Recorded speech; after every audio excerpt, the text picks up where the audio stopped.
Well, guys, we got another episode of the Ride Along here, and we've got Matt. We got a pretty cool conversation we're about to have because we've discussed today's topic previously, but I'm looking forward to kind of getting in depth with it with kind of the guy who was talking about it in the first place. Likewise, yeah, for sure. This topic has been brought up a couple of times on the show, and yeah, I'm looking forward to hashing it out and talking about how we can either make it happen or make sense of it all, and yeah, I'm looking forward to it. No, it's going to be good. And we'll go ahead and introduce him right here. Ben Gromyko, it really doesn't take a whole lot to introduce you because InterNACHI is the conglomerate of home inspectors. And so if anybody's a home inspector and they don't know you, I would be shocked. So, but we're honored to have you on the show today, man. Thanks. I really appreciate it. Yeah, definitely. And so how's it going? First of all, North Carolina, I heard you had a recent move. Everything's going good? Yep. I lived in Colorado for a long time, but I don't ski. So what's the point of being on a hillside when you can't ski in the wintertime? So raised a family there for about 15 years, but moved to where it's really nice, Raleigh, North Carolina. And right now it's about 82 degrees, sunny, and the birds are chirping. So I'm loving where I am. Nice. Dude, Raleigh-Durham area is awesome, man. That's been on the come up for a while too. It's booming. There is so much going on, so much building, so many homes for sale. There's a lot of people coming in. I think they all took off during COVID from California and other places, and they all wanted to come here. Now, definitely. Now, I mean, is this giving you like a whole new batch of content to work with? Because you do most of the content filming, or at least a lot of the content filming for Nachi. So are you doing this with a lot of new construction stuff down there, or what are you doing with that? Yeah. So right next door, my friend is building his home. And so we're filming everything from footer to roof and everything inside, step by step. And I thought that would be a really good opportunity for home inspectors to understand how a home is built. If you don't know how a home is built, I'm not sure if you can really compete well in the marketplace with other home inspectors with that background. So why not show everybody the guts of a home? No, it's good. And especially with new construction practices kind of changing big time in the last several years and some big modern advances coming. I've got some questions that we want to get to in the rest of the interview here with you. But we want to start off first and foremost. Usually, Matt, we do our drink of the day in the evening because that's when we record this. But it's noon. So. Right. Yeah. So it's a little bit different today. Actually, 11 here. So it's not even noon for me. And so, I'm going with coffee. Definitely. Yeah, right. What? I mean, that's a little moral quandary here, right? Like, it's like, do we just go ahead and just be complete derelicts? Do we go ahead and just day drink? Or like, what do we do? But I'm responsible. You, man. You do you. I've got meetings coming up still. So, HR, if you're watching, Yep. It's just coffee. But Ben, if we were recording this in the evening, what would you be sipping on? I love a bourbon Manhattan on a rock. Nice. Good call, man. A rock. Now, like a nice, solid, big chunk of ice. Solid, big, square. I make my own. Oh. Yeah. And also, I don't do the wimpy bourbon. I go for the high proof. Nice. So I think Jack Daniel's makes one of the highest proofs that I know of whiskey, and it's like 126 proof. That's pretty high. I want fire. I want pepper. I don't want it smooth because then you just drink too much. I think that's a really solid move, especially on a mixed drink. Like, go for the higher proof. Like, I want the bourbon to come through in a mixed drink. I want to get that punch. And if you get something that's lighter proof, that's what most of mine, just because of affordability and the high proof, I use Wild Turkey 101 in cocktails a lot because it's just a little bit higher than your typical stuff. But yeah, I'm on board, man. I like it. I like your style.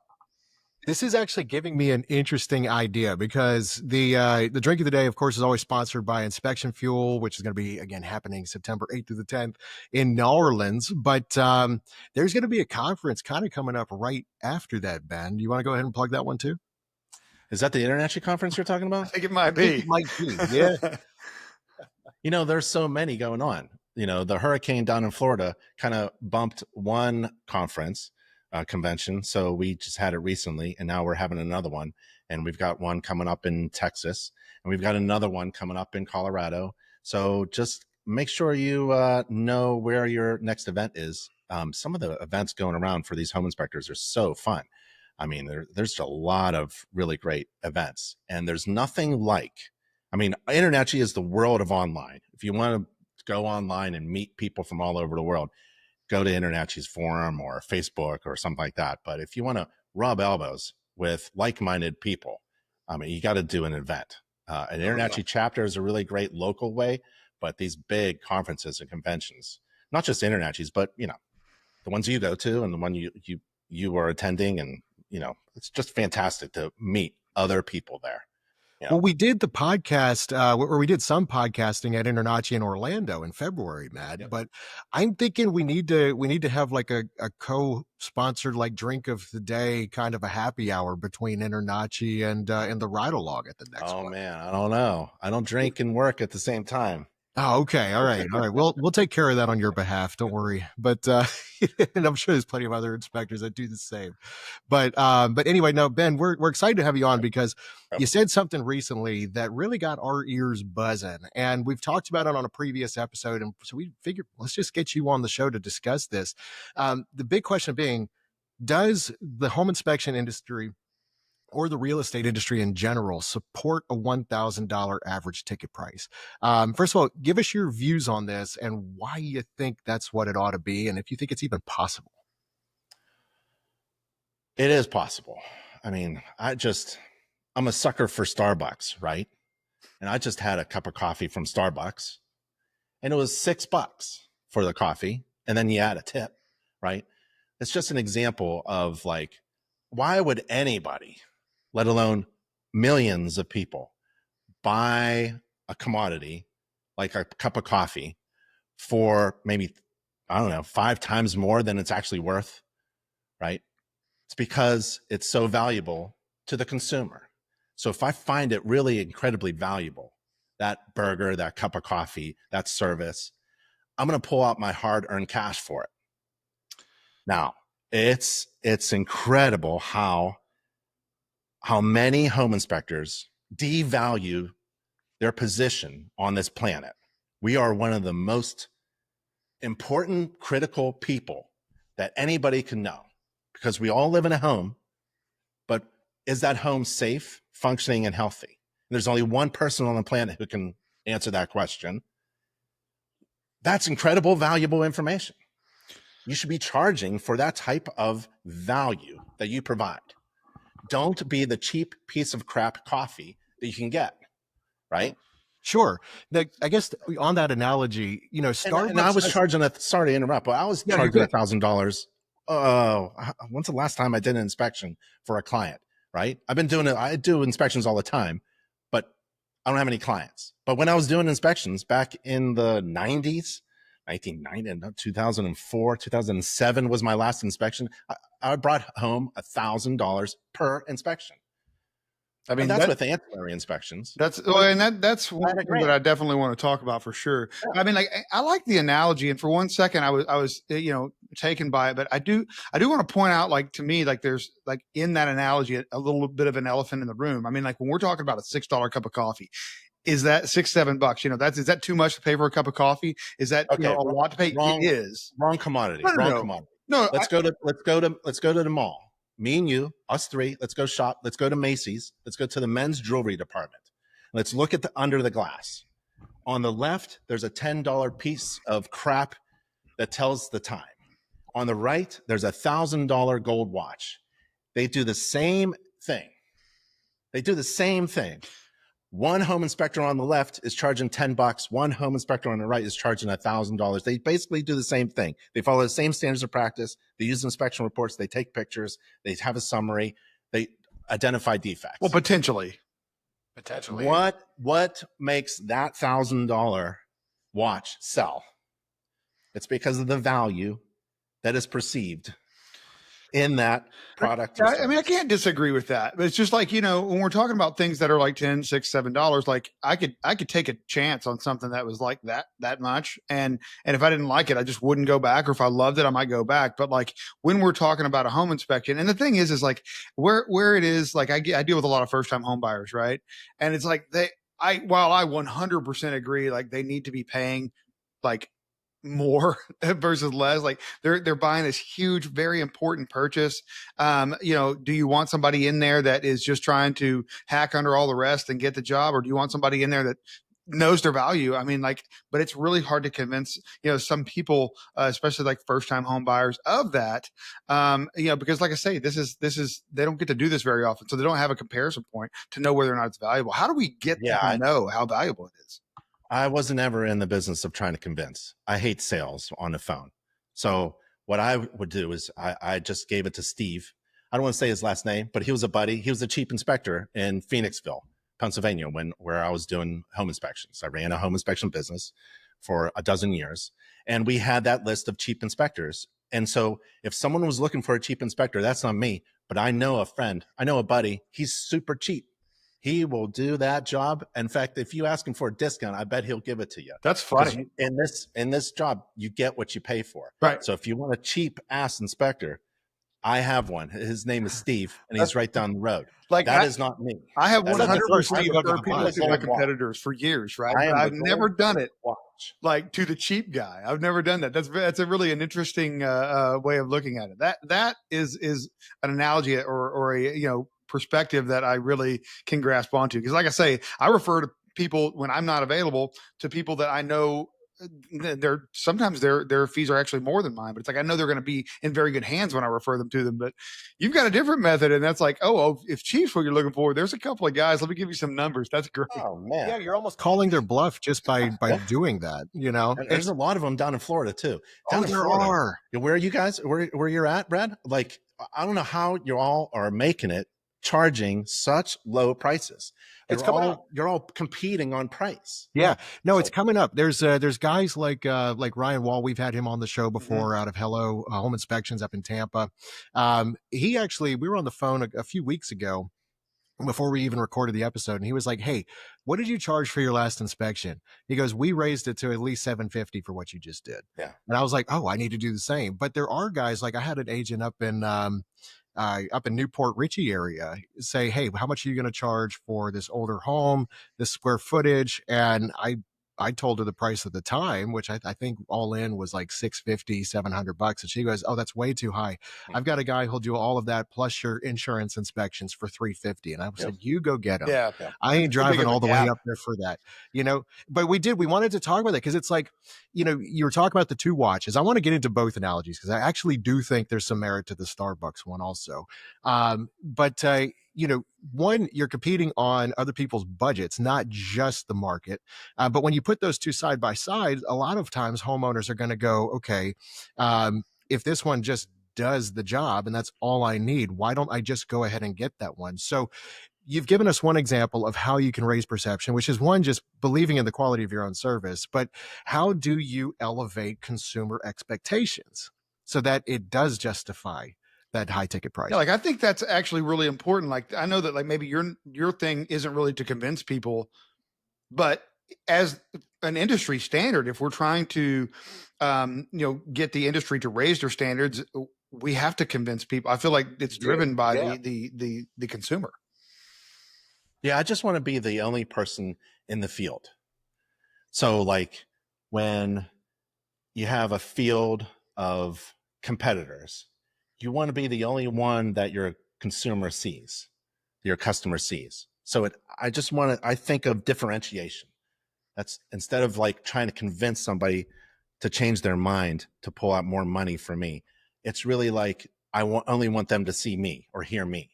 So you have to produce, I would say, that kind of credibility so that people can feel like they can trust you because they'll hire you if they trust you. Sure. And so social media, if you're not on social media, you're just, I don't know, dumb, or you haven't gone around to it yet. But people will make huge decisions based upon what they see on this silly social media stuff. In fact, even like Google reviews, they'll take the word of a total stranger over anything you could possibly say. If you're a really good convincer, Matt, I can convince anybody about anything about me. It doesn't matter. People will look at the opinion of a total stranger over anything you can say to convince them to hire you for more money. So you got to do those two things. Just keep dumping a ton of stuff on social media and get Google reviews. Yep. So showcase your value basically in other people's testimonials and in ways that people can consume and see it with their own eyes, essentially. Yep. The other thing too, and this is where I want to get back to the Starbucks analogy.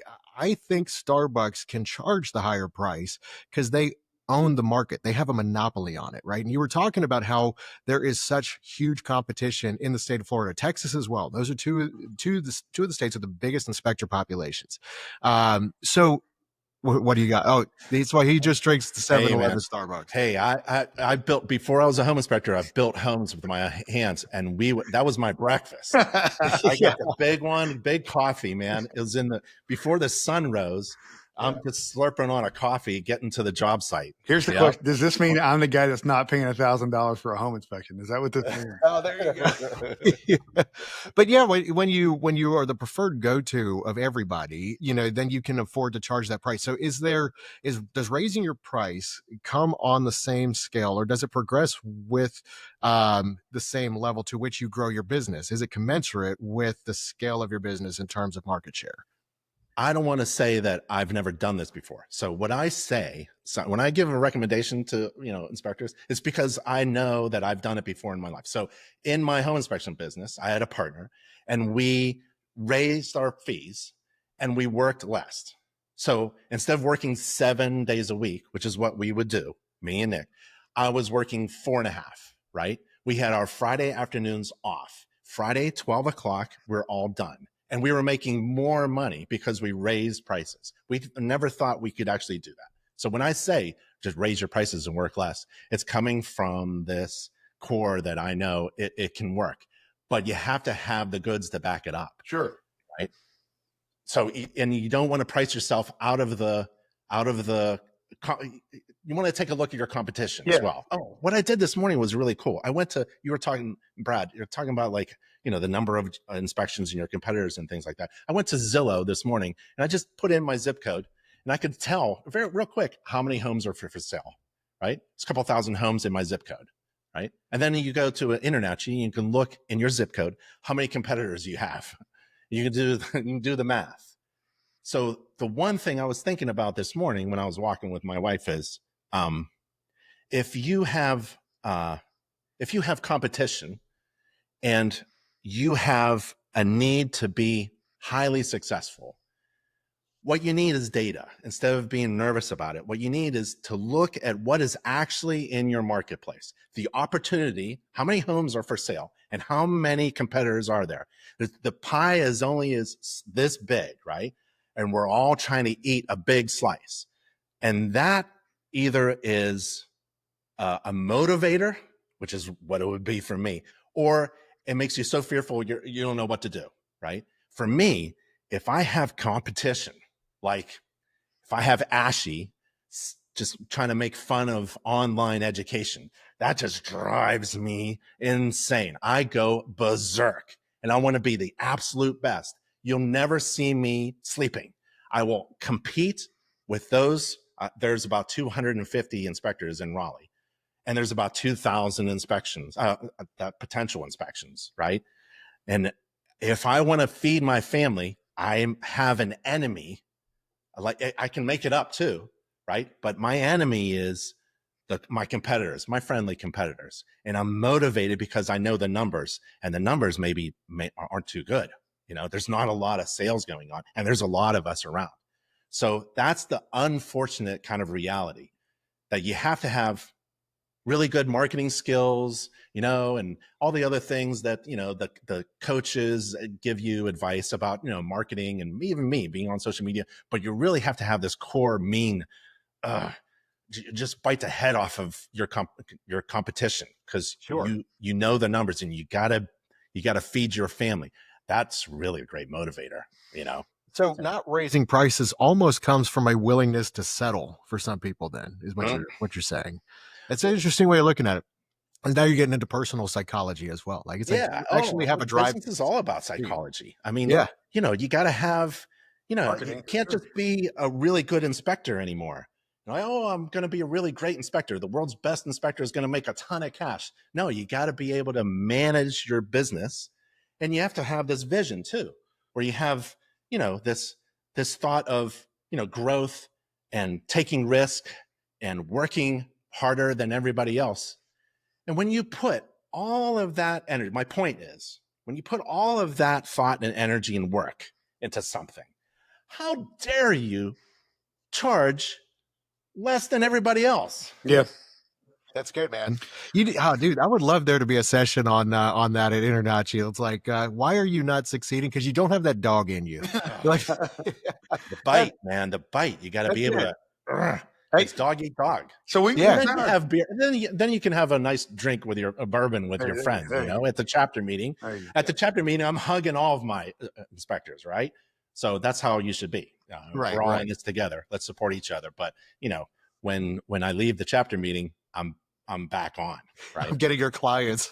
yeah. I'm gonna steal all your clients. That's it, man. That's the fun part. Because if there's no competition like that, then we're all dull, right? And we're all going to be charging about $150 because that's what's the worth, right? But if there's some of us who raise, you know, the marketplace, and you know some of those businesses too, multi-inspector firms are really big ones. They're good. They're pushing up. They're raising the tide of everybody else. What is that phrase? You know, they're taking the lead. So you got to support those crazy son of a guns who are charging a lot and doing the crazy marketing stuff and really pushing the perceived value of home inspections. Well, keep pushing them. Don't drag them down and say, we're charging too much for that kind of service. We should respect other people's hard-earned money or something like that. We're not even close to charging 3% like a real estate agent does. That's exactly on $1 million is a lot of money. Right. Well, then that's where I wanted to get back at that Starbucks analogy, because when it comes to controlling the market and establishing demand or establishing value, because you do control the market, agents still, despite the NAR new agreement, they're still the gatekeepers. And so they are kind of still the ones that control the overall perception of the home inspection. So how do we change that with agents as well?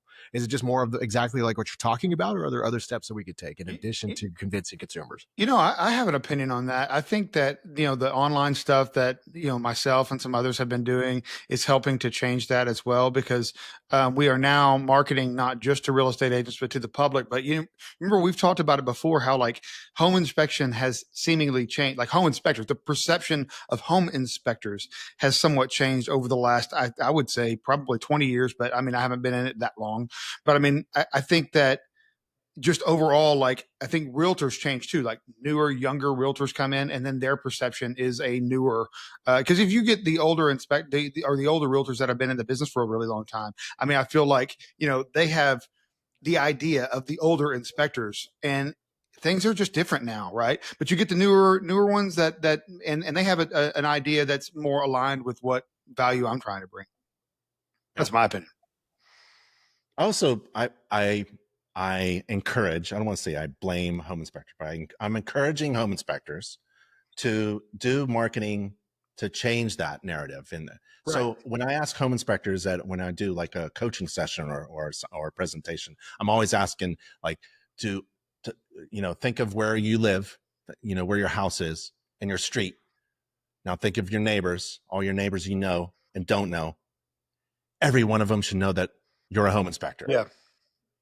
I mean, if you can't market to the person who lives right next to you, don't tell me that, oh, I wish I didn't have to go through real estate agents. Yeah. You know, like, you got to be able to market to anybody who has a home. You're a home inspector. Figure out what those people in your neighborhood need from you. Right. I'm sure you can help them out. Well, whenever exactly there's a weather event, do. I've told this story before. Whenever there's a weather event in my neighborhood, I'm in a new neighborhood now in Raleigh. Everybody knows I'm the home inspector. right? Whenever there's a heavy rain pour and it Everybody rains, just knows that already. Okay. it rains. Everybody knows that I'm the guy. I'm the guy who comes over. I'll come over and have, yeah, I'll check it out. Yeah. Now, again, I don't have any paying clients anymore. It's not what I do. I do all InterNACHI. Right. But if I was in the business, I'd have all these people around me buzzing about me. And, and if you can't do that, then don't complain about, oh, real estate agents are in control of everything. Well, we were talking before we went on air about hurricane season coming back up. This is another shout out to Florida inspectors. ISN rolled out a template. I actually helped develop it, not boasting here, but this was out of necessity. Last year when the Suncoast got hit with two, actually it might have been three if you're counting the Suncoast going all the way up to the Panhandle. That was 3 hurricanes, major hurricanes last year. And so we came up with a storm damage assessment template, I think is what it was. But really it was intended for helping homeowners, not home buyers, but homeowners, just get a ballpark idea of what happened to their properties. Because some of them just didn't even know where to start. The damage was so severe. Really? And I was giving these away for free, helping people out last year. And again, it's not to let the left hand know what the right hand's doing. And it was certainly not with the intention of using my home inspection services for free to get business out of it later on. But it was genuinely to be helpful. But people do. I mean, charities remembered, when you give your services away in a sense of the greater good like that, when a weather storm comes along or some big major weather event, people do remember it. Yep. So, it's, go check out that template. Storm season's coming up. Y'all going to need it. That's fantastic. I didn't know that, Brad. That's fantastic. Yeah. It's fantastic. Yeah. InterNACHI developed a little logo. We didn't develop any template like you did. That's fantastic. Dude, now I need to get that logo so I can promote myself. Put it right on the truck. Whenever there's a storm, boom, or a truck or a sign. That's fantastic. But giving away, you touched on something. Giving, right, is one of the 5 things that wealthy people do. Mm-hmm. Wealthy people own a business. They also invest in other people's businesses. They buy assets that make them money. They save. They don't burn the money. And they give, so you got to be doing all those 5 things. And then if you're doing those 5 things, man, you're on the path to wealth. Which there's a big difference between underselling your services and being generous, right? Yep. Like there's a difference between, you can actually afford to be more generous the more you charge. If you think about it that way. Yeah. If you're making more off your average ticket, you can afford to give something away in time of crisis, because you're not going to be pressed then. That's pretty big too. But that is not, you did not take advantage of the situation. Absolutely not. You were probably a light. You were in that dark time, because several guys were down here. There's a lot of Western North Carolina just got hit by one of the tails of those hurricanes that came up through Texas and the Gulf. And just the tail of a hurricane destroyed a ton. It's Asheville, if you want to look it up. We're still rebuilding. My friends are still affected by that. And the one thing that the township can't do, the one thing that the government can't do, deploy enough inspectors who can assess damage. FEMA can't do it. The government can't do it. The local building officials don't have enough building inspectors, even for new construction. That's why the government should really be thinking about leveraging and deploying all these wonderful home inspectors. It's a good thought, man. And they know the neighbors, Well, that's a fantastic thing you did. That's really great. I didn't know that. No, definitely. I'm happy to partner with InterNACHI to prep inspectors for storm season coming up, because it's going to be another rough one. They're predicting, I think, up to 10 storms for this year, potentially major ones. But in terms of preparation, you were talking about, I kind of want to pivot here with this, because you were talking about InterNACHI's online resources. And something that Matt and I were thinking about is, because I've used InterNACHI for doing my CEs, both at the conference and online. Are y'all thinking on adapting the coursework or continuing to evolve the coursework to encompass some of the modern technologies that are coming out and debuting, starting to make their way into new builds these days? Or how are you guys adapting in that way? Yeah. So just so everybody knows that if you took the electrical course 10 years ago, it has gone through updates. It goes through a cycle of updates every year. And we update every course of InterNACHI according to the latest code. So it's reviewed every year, but every 3 years, the code gets updated. And so all the courses get updated.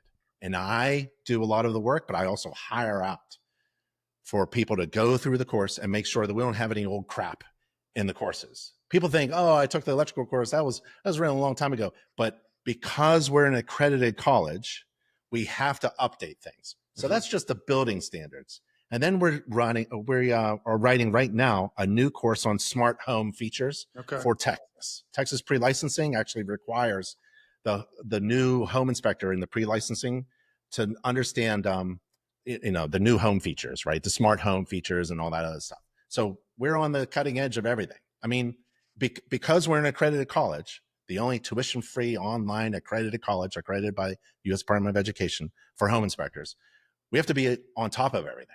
We have to be updated. There are no old, if there are any old sections, you tell me. I think you touched on what he was talking about, like with,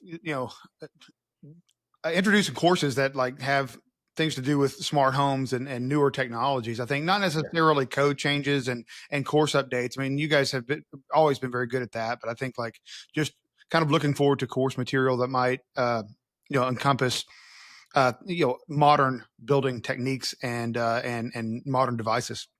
Yeah. Yeah. Like tankless water heaters. I mean, that was a new thing, but that's kind of actually old. Right. But a lot of home inspectors don't even know about tankless water heaters. So inside the plumbing course, there's tankless water heaters. Well, I live in a home that has spray foam on the roof, right? And the attic is conditioned, and it's mechanically ventilated. Right. I mean, there you go. So watch out. There's going to be a video course coming up. Well, we were talking about, do you have an ERV? Yeah. No, I don't. You don't? No, I don't. Okay.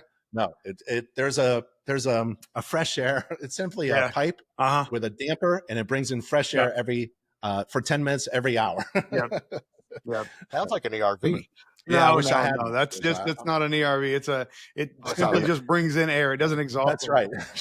Okay, got it. So it's an encapsulated space at the very least. Yep. That's kind of the stuff that we've been getting into. In fact, we just shot a special. I'll share it with you once it goes live. But this was at I don't know if you're familiar with Matt Reisinger out in Texas, big building science guy. But we were filming at one of his new projects, and we took a look. It was a heat pump water heater.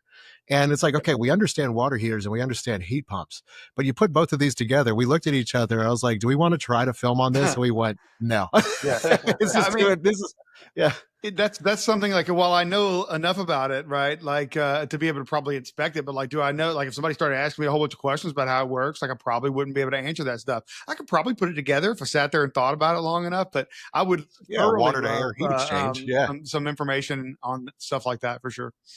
Well, I think building science, we got a couple building science courses for InterNACHI. They're pretty good. And I think home inspectors should understand that the house is a system, a whole system. It's a system of parts that all work together. And if they're not working together, if one part is off, it can really screw things up. And I've been concentrating on water and how bulk water moves. And I just learned a ton about capillary action and osmosis and efflorescence. It's just an amazing thing. Like water is everything. Water is everything. Water is everything.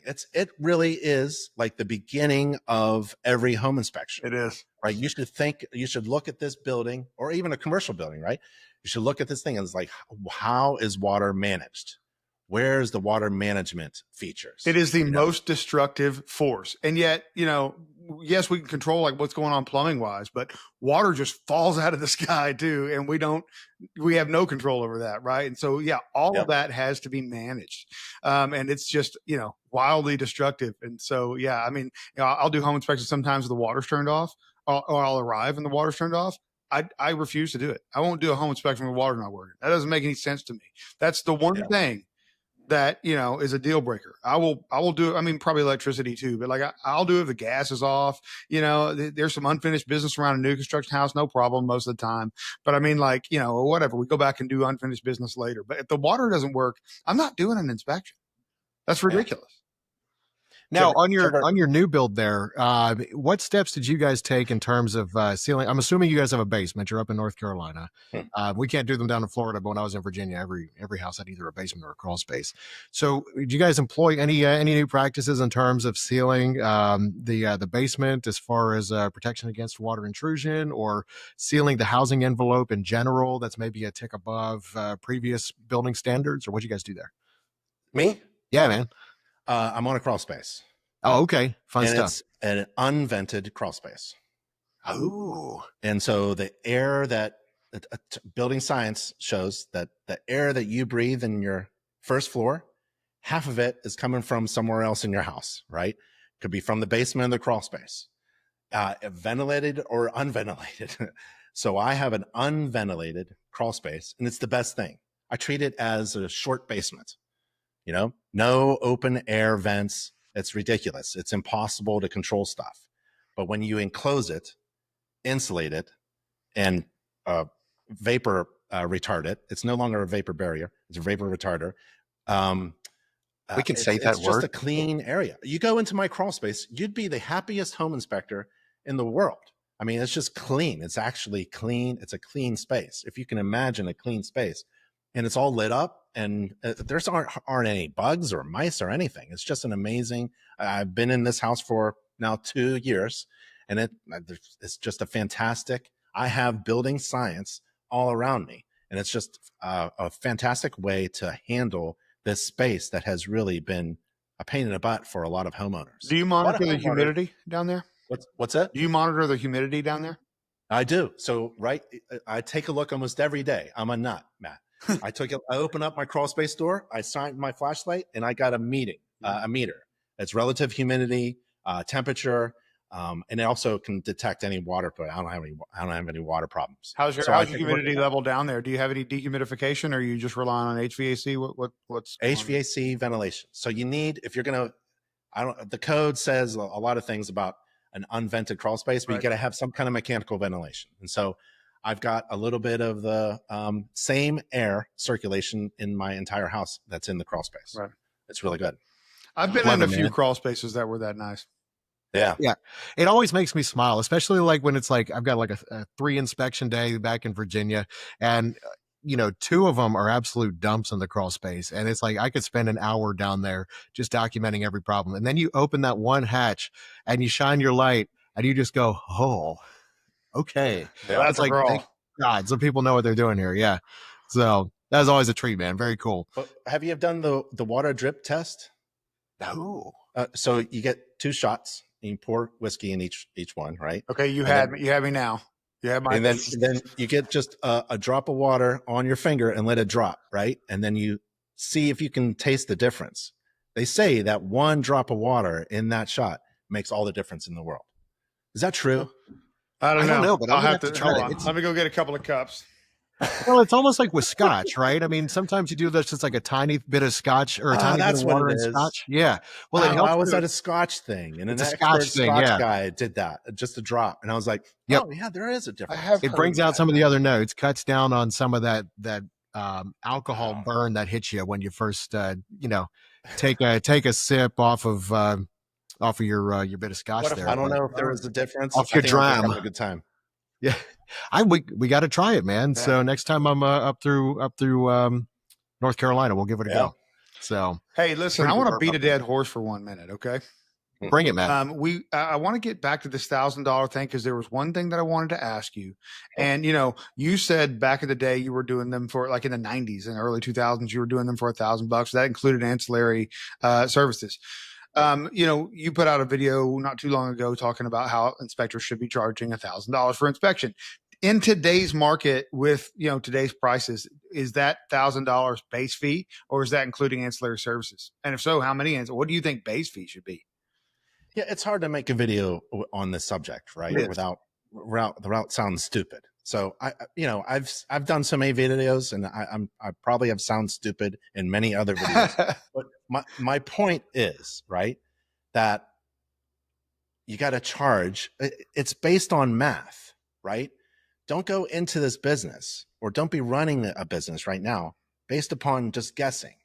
So you got to figure, if you can do the math, you got to figure out, how much profit you want in order to give yourself a lifestyle that you're aiming for, right? You want to be able to support your family and do all the great things and go to, to charities and all that stuff. But man, you got to figure, when that phone rings, you have to be able to know that this is going to be a profitable phone call, right? And you just can't like look at your competition and say, well, Mary's charging $500 for a home inspection, and if you add wood and radon and mold to that, maybe I can push it to 800, and that sounds good to me. That's not the way to do it, right? We don't train inspectors in our business course to think like that. We train inspectors to look at the market, but also, like, it's up to you to figure out what you should be charging according to your math. My math is different from Brad's math because I desire a certain annual salary that's going to be different than Brad's. I have a large family and Brad has a bigger family, or Mary has no family, or so, so we can't be all like, I think $1,000 for my home inspection is, it doesn't matter what my friendly competitors are doing. First and foremost, you have to do the math for yourself and make sure your business is operating to support your lifestyle and you're focused on your aim, right? And just make sure that your services are measuring up, I guess. Yeah, and you'll know that.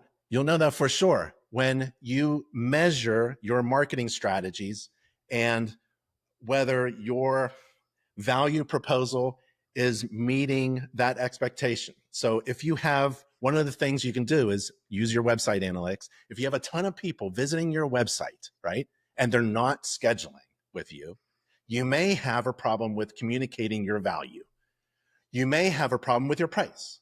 Right. You may have, if you're charging a certain amount of money, but you're not really selling it, you're not convincing, like Matt said, then you have a problem with your marketing, right? If you're doing everything you can in your marketing and you're not making enough money, right? Well, then it's your prices. So you really have to, it's back to measuring things, measuring your efforts. Don't do anything in your marketing strategies, if you can't measure it. Because if it's worth doing, it's worth measuring. Even if you post on social media tonight, something really awesome, right? I do that every day. Okay, then you probably know this is worth my time. You're not in business to waste your time. Right. There must be a reason that Matt is doing that tonight. And I can't wait for him to post something and I'm going to watch it, right? But, that is part of his marketing strategy. Or maybe he's just doing it for fun, and that's okay too. Right. But he's measuring a business owner measures everything that we do in order to make money here. We're not in the business of wasting money. Yeah. We're in the business of making as much money as possible. And the cool thing is, I beat up on contractors because of our business models, right? A contractor that pulls up in the driveway with windows is in the business of selling windows. Right. A contractor that pulls up in the driveway with insulation has a business model of selling as much insulation as possible, right? That's their business model. That's their motive. A home inspector pulls up in the driveway with nothing to sell other than, I'm going to tell you everything about your home, how it works and what's wrong and how to go fix it. I'm going to educate my client about the home in which they live so that they can feel safe and healthy in it. Holy cow, that's fantastic. What a value that we provide. If you can't sell that for $1,000, what are you doing? Right? Yeah, I mean, I think some of it is probably region specific too. I mean, there's a whole lot that goes into it, and I get it now. I mean, it's more just a number. It's maybe not so number specific, but yeah, I mean, I like hearing your viewpoints on this and kind of getting a little bit deeper into that. But I'm done.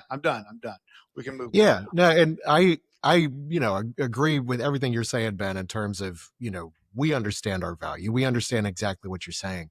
And for me, it still comes back to, and maybe this is because I worked through the COVID era, when it was a cash buyer's market. It was a seller's market, but it played best for cash buyers, right? If you could come in with $1 million in cash and go buy that house, you win the day. But the first thing to go was home inspections. The first thing to get waived was home inspections, and it forced inspectors to do half the job for half the pay with walk-in talks, which is twice the risk. I was telling other inspectors this the whole time, like, that is a massive risk for you to go in there without providing a paper report and just saying, I'll give you a verbal in an hour. But inspectors were having to do it to at least stay in the field and stay active and stay top of mind. So I'm like, I know there's legislation that's being pushed in places like Massachusetts that are trying to kind of make the inspection a buyer's right, where that helps to raise perceived value. So for me, it's like, it's still just kind of drilling it into the consumer's mind that you need this. You know what? Yeah, I don't like it when a business owner says, I rely on the government to do my marketing. Right? Oh, right. No, yeah. I mean, if they make home inspections required in every state, that'd be fantastic, right? But that's not going to happen. In my head, I'm going to assume that's not going to happen. And the only person who gives a crap about our problem of being undervalued in this critical real estate transaction, that's on us. Home inspectors, we really need to, this is the time to do it too. We really need to start communicating the value of what we do. I know it's great to look at someone who, we have a bunch of inspectors who do videos that beat up other inspectors. We know. We have inspectors who beat up builders, right? We have inspectors who beat up other things out there. That's not the value, right? You have to show, you can't scare people into hiring you. You have to show the value. I don't know how else I can say it. Maybe after this, Matt and Brad, I'll probably have the right answer for you, but there's got to be some other type of conversation, and it's reliant upon home inspectors to start that conversation. No one else cares that we're not charging enough. Right. It's up to us to show that value. Yeah, no, I think Matt, honestly, what he and other inspectors do as far as content goes, and there are good guys out there. Like, we got Trey Hill, we've had him on the show, where they go straight to, I think, marketing straight to the consumer is the solution. Right. Because at the end of the day, the person that's going to choose you, and Ben, you hit on this with Google reviews, it's the buyer, right? And so you have to find the way to kind of cut the realtor out of the equation in terms of establishing your value, because the only person that really needs to know at the end of the day is the home buyer. Guess how many homes right now there are in the United States? It's about 147 million, 150 million. Let's say 150 million. That's all. Huh? That's all. I'm actually kind of shocked. I think that's right.